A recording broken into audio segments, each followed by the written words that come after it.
Hello, my name is Margaret Erickson. I'm a PhD student at the Center for Gender and Sexual Health Equity at the University of British Columbia. I'm here today to present research on behalf of our team. I acknowledge that this work takes place on the unceded traditional territory of the Squamish, Musqueam, and Tsleil-Waututh people. As we know, ongoing colonization and occupation over Indigenous lands is directly connected to the overrepresentation of Indigenous people within Canadian correctional facilities, by way of systemic racism and over-policing and criminalization of Indigenous communities. Our research is nested in the Shauna study, which is a longitudinal community-based research project with 350 cis and trans women living with HIV in Metro Vancouver. The project is a collaboration with a diverse team of researchers, community, legal, and policy experts, and women living with HIV. Alongside the cohort, there's a qualitative and arts-based research program. Women and girls are increasingly incarcerated across Canada. There was a 50% increase in federally incarcerated women between 2005 and 2015 alone. Indigenous women now make up 1/3 of all women who are incarcerated across Canada. The vast majority of Shauna participants have been incarcerated at some point throughout their lives, and approximately 20% report a recent incarceration. There is one provincial correctional facility designated for women in BC, depicted by the red dot on the map, which means women are usually significantly displaced from their communities while incarcerated. Research from Shauna shows that recent incarceration is a primary factor associated with unsuppressed viral load and is being experienced alongside homelessness, illicit substance use, experiences of gender-based violence, and violence from police. We know that prisons operate on a gender binary, so accurate reporting or even research exploring the experiences of trans, two-spirit, and non-binary people who are incarcerated across Canada is severely lacking. There's a lot of work to do to highlight these experiences as well as advocate for the rights of gender-diverse populations who experience incarceration. Overall, many questions remain unanswered when it comes to the impact of incarceration for women living with HIV, especially concerning post-release period from incarceration. To better understand these experiences, peer and community researchers interviewed 19 women living with HIV who'd been recently incarcerated. From the Shauna cohort, we invited cis and trans women who had indicated a recent incarceration at follow-up to participate in the study. The qualitative interviews explored incarceration trajectories and access and retention in HIV care. To complement these narratives, we conducted supplemental interviews with service providers who work directly with women living with HIV during and post-release from incarceration. Pseudonyms were used to protect participants' identities. Of the 19 participants, 12 were Indigenous, and all but 2 identified as cisgender. The 2 participants who identified as two-spirit at the time of the interview were only held overnight at city cells, so our findings pertain to cisgender women incarcerated for longer stays. Longer stays usually took place at provincial correctional facilities, which are facilities for sentences of less than 2 years. And though most spoke to being incarcerated within Metro Vancouver, a few participants who were incarcerated elsewhere in Canada. Most participants received little to no pre-release planning from corrections, and a lack of support led to feelings of anxiety and fear leading up to release. One participant, who had spent years of her life in and out of prison and in and out of the foster care system before that, detailed how being released with no supports after months of being institutionalized was extremely overwhelming. When they let me out after being inside for almost 6 months, I was fucked up. My heart was pounding so much. I wanted to walk in front of a semi-truck. I'd never had a feeling like that before, and I never want to feel like that again. A lack of support to help cope with the transition meant most participants turned to illicit drug use the day they were released. Diane, who had experienced significant trauma throughout her life, explained her pre-release anxiety and struggle with drug use post-release in relation to her child being in foster care. She expressed, "I get the butterflies pre-release. My mind was focused on getting high again. I was anxious. But a part of me wanted to get clean as well, because I just wanted to get my baby back. But I knew that wasn't going to happen, so I chose to get high instead." Her experience sheds light on the ongoing impacts of colonialism and structural racism experienced by the cyclical nature of institutionalization via the foster care system and the criminal justice system for generations of Indigenous women. Due to inadequate pre-release planning and supports, many participants experienced significant challenges in the immediate hours following release.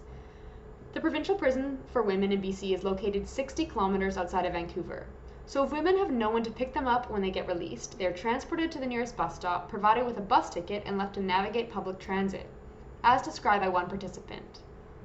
They give you a bus ticket and they kick you loose. You have to find your way back. I had no idea where the hell I was. A common experience for participants was being released from custody wearing prison-issued clothing. Peer service providers explained this happens for various reasons, commonly either because women's clothes that they are arrested in no longer fit, it's the wrong season, or because clothes are dirty and smell bad after being sitting for months without being laundered. Prison-issued clothing made participants easily identified to the public, outing them as being recently released and adding to the experiences of stigma and humiliation. A lack of safety and access to resources post-release forced participants into potentially dangerous situations, as explained by Shar. The first thing I did when I got out is I went and stole some clothes, because I was in one of those prison uniforms.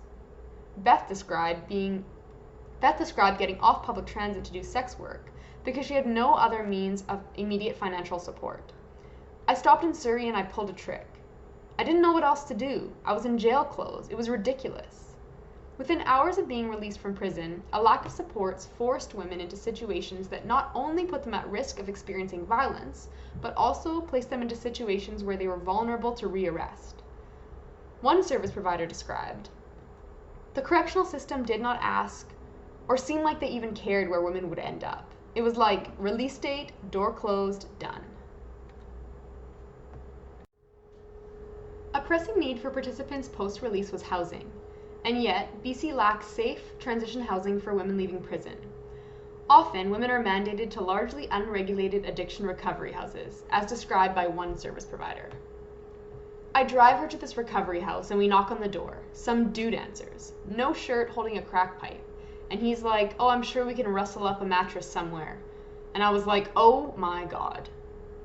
Sleeping at a shelter or on the street and not having anywhere to keep personal belongings was also a significant challenge to stability, as described by Beth. "Post-release, I was living on the streets downtown. You lose everything. You start all over again every time you go into prison. You never have a piece of ID. Your wallet's always being stolen. I mean, it's just constant. Being homeless further increases visibility to police and risk of reincarceration, as further recounted by Beth. So then there I am on the street again, right?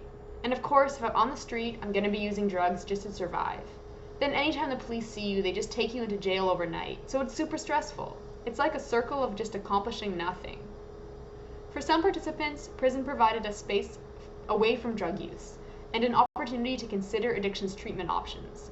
But a lack of available resources or treatment options in BC was a barrier, as explained by Marlene, who was put on significant wait lists to access treatment.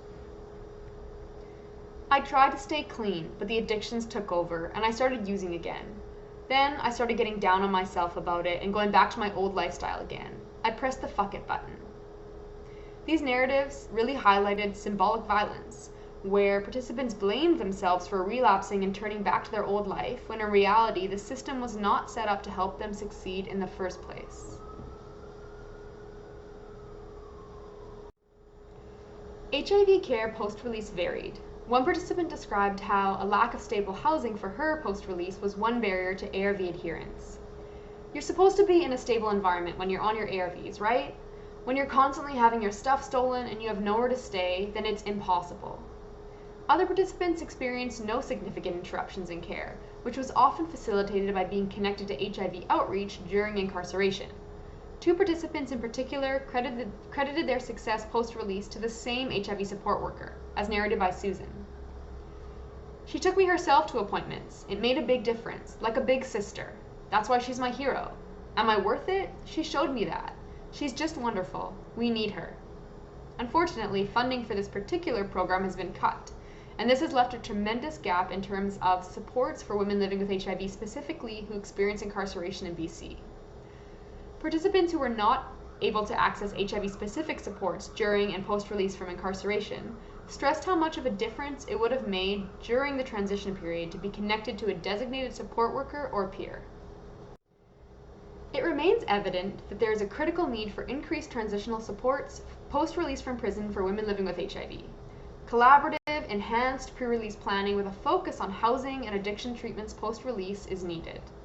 Recently in BC, the Provincial Health Service Authority has assumed responsibility for the healthcare services in BC corrections. This has meant increased investment and continuity of care post-release from prison. These interviews took place prior to the transfer, and since then there has been efforts to improve transitional care, which is both exciting and promising. Though interventions should definitely be gender-informed, culturally safe, and trauma-informed, we must also be honest with ourselves when it comes to whether or not we can have culturally safe or trauma-informed care in an institution built for punishment and not for healing. Alternatives to incarceration should absolutely be explored and prioritized.